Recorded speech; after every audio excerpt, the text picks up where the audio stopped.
Hey you guys, happy Thursday morning. It's Coach Jessica. Just wanted to pop in sort of with a midweek check-in. And number one, make sure everybody has watched all of the Zoom calls so far this month. We've had 3 Zooms, and I would really encourage you, if you think about it, that's 3 hours of your time.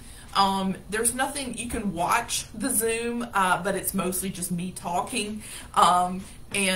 You really can have that on in the background while you're doing other things. I really encourage you to go back and listen to weeks 1, 2, and 3 so that you can reset your mind for where you are right now. I think when you get in the back half of a month, if you've been having a good month, you tend to continue.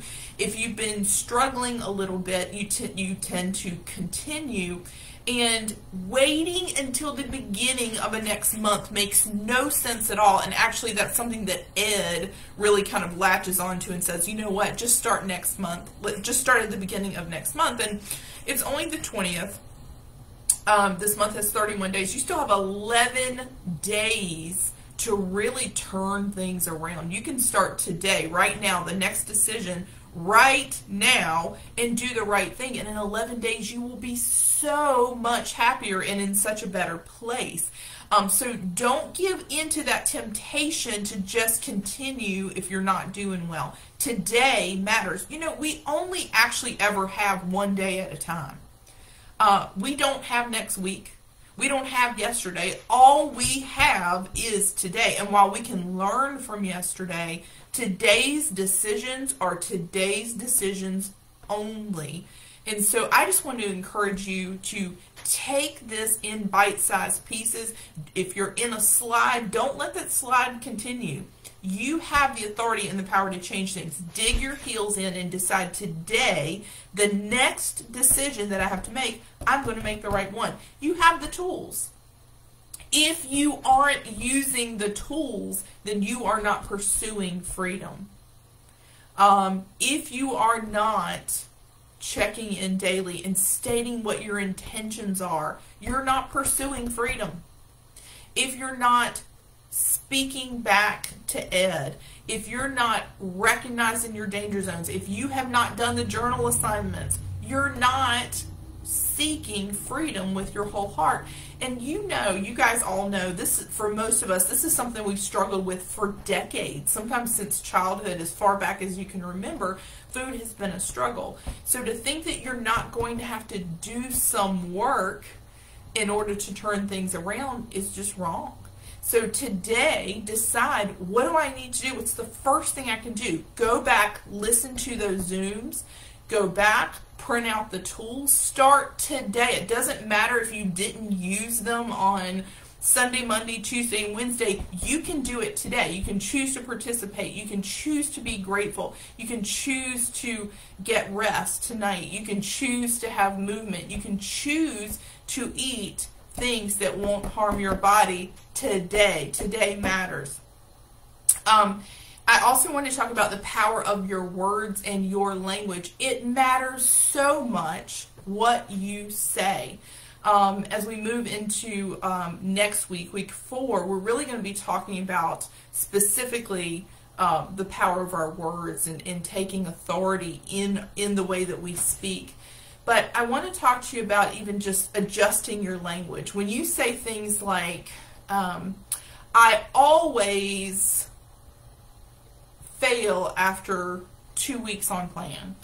That's something I've heard somebody say. I always make it 10 days and then I fall off the wagon.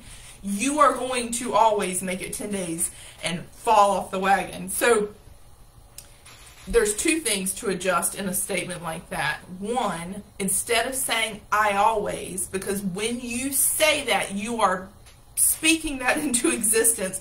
You are literally creating that. You have to say, in the past, I've struggled after 10 days, but I understand I don't have to do what I've always done if it doesn't work for me.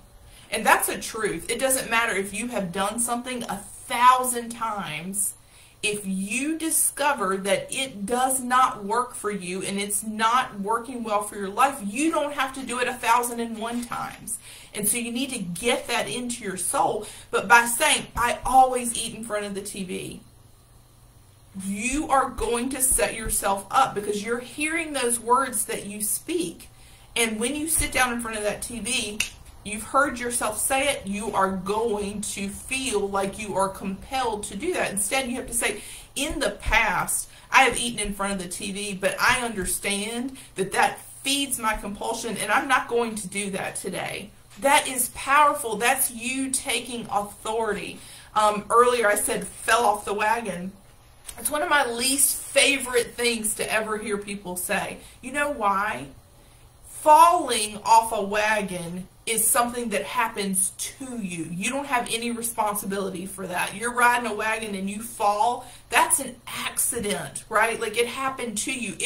There's no personal responsibility in that. Instead, you have to say, what happened was I chose to listen to the enemy and do what he said, instead of putting the tools in place, recognizing I was in a danger zone, halting, listening for the lie, and speaking back. Because that's the process. When you choose, when you recognize that you have a choice in every situation, it actually gives you power.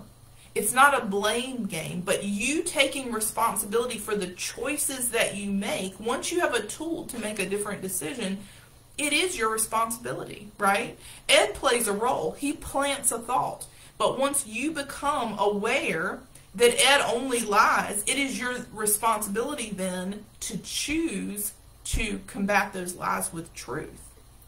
And if you don't know the truth for the lie, again, we're going to spend a lot of time on this on Sunday on our call, then state it here. Say, hey, you know what? This is what Ed is saying to me, and I need some help with what to say back. We can help you with the language. Your language matters, but taking personal responsibility empowers you, because that means today, this morning, you can say, you know what? I have some choices to make today. It is up to me to choose how I feed my body. It doesn't matter what Ed says, right? The extent of Ed's power is planting a thought in your head. Everything after that is you. You can reject that thought, or you can latch onto it and agree with it. You can say, but I always do this, and you're going to fail. Instead, you say, I have struggled, but I don't have to struggle today. Yes, I'm feeling passionate about this. Our words matter. Our words are planting seeds, and they're either planting thorns and weeds, or they are planting beautiful things that are going to spring up and grow and bring you into long-term recovery. So watch your words today. Listen to yourself. What are you saying?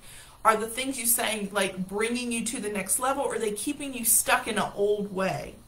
And so I really just want to encourage you today to just listen to yourself, and you'll catch yourself saying those things like, oh, I fell off the wagon. No, it didn't happen to me. I made a decision. And then use that not for condemnation, but to say, well, what happened? Did I not recognize it was a danger zone? What lie did I believe? That's what we're talking about this week.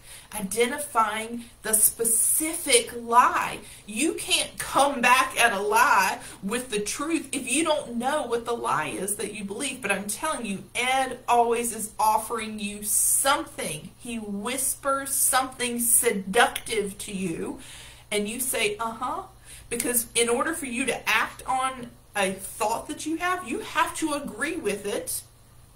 Right? You have to agree with it. There is no power that Ed has to make your body move. You have to first agree with what he says, then make a plan, and then turn it into an action. You have so many opportunities in that process to stop and do the right thing and make a better choice. Don't give him more power than he has, but your words are powerful. You hear what you say, and that's the most important thing. So say good things. Arrest those thoughts that point you towards destruction and say, I'm not doing that today. And it doesn't matter how many times I've done something destructive in the past, I don't have to do that today. There is no compulsion in the world that can force me to when I have decided I'm not listening to those lies. I am capable of doing better. So anyway, hope that encourages you, hope it wakes you up, gets you going today, and just know that you have the authority and the power to do the right thing today. Use the tools, go back, listen to the Zoom, and I'll check in with you all tomorrow.